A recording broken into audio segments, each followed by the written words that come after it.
No, For who's me, it not was letting much us? more simple. It was I'm easily imagining the day when Neil Young and his ilk would have said, "Get the man, get the establishment," and that's all Rogan is doing, is getting the man and getting the establishment. And here Neil Young is saying, "I don't want my music played on Spotify." I think all Rogan was doing was listening to another side of the argument, something that a lot of people in this country, looking at you, my friend, are unwilling to do. The latest clip I saw of Joe Rogan, and we talked about this, was a doctor on with him who gave him some facts that he thought were incorrect.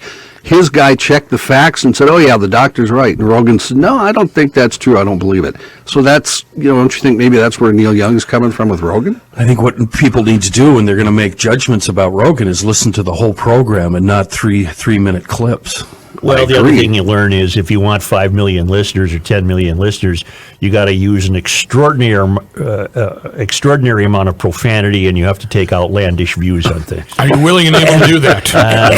And here we are falling into the trap of promoting Joe Rogan. Oh, we're talking about. Well, did you see the latest? What he said numbers? This week? No, he said this week. Go ahead. You can't call people black unless they're from Africa. Who said What? that? Rogan. Oh. He had Jordan Peterson on, and they started talking about I think people of color, and he said, "Well, nobody should be called black except people who are from Africa." I think what a lot of Joe is doing is this. Casting, letting it definitely. drop 3 seconds, and then slowly reeling. I got an Most email definitely. from Todd who Most thinks that Young leaving Spotify is simply so he can sell his catalog. But he's already sold half his catalog. Yeah, he sold 50% of it last year. Yeah. And couldn't he do that even if it was I have no idea. One of the stones, though, that we did leave unturned yesterday in regards to this highly debated topic is he married Daryl Hannah. And so we need Rookie's review on the movie Splash. Splash was an unbelievably well put together movie that was almost a documentary like of this mermaid that shows up in the middle of New York City. Tom Hanks falls in love with this mermaid. Meanwhile, the guy I can't mention is dropping coins to look up women's skirts.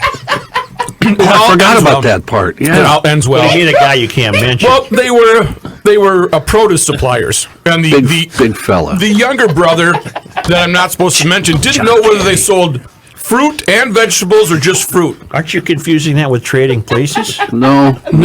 Wait, really? You're going to question Rookie's knowledge of the movie Splash? Rookie, you SOB, I was good and crabby, and now it's all gone. I hate you some That's the days. effect that can have on people. It's kind of interesting. It all ended well, though. I was genuinely Eugene Levy was a doctor, and we had these two morons John Candy that in it? were help of him. There you go. Thank you, Joe. John Candy. He was in it, but Eugene Levy steals the show when he's trying to stop a tank. Looks like He's got the arm thing. no more arguing out of Kenny today, and I'm now happy. Well, let me point something out to you. I thought I did a great job of avoiding. I didn't even say his name. You did, yeah. Come on, the water's fine. Because I'm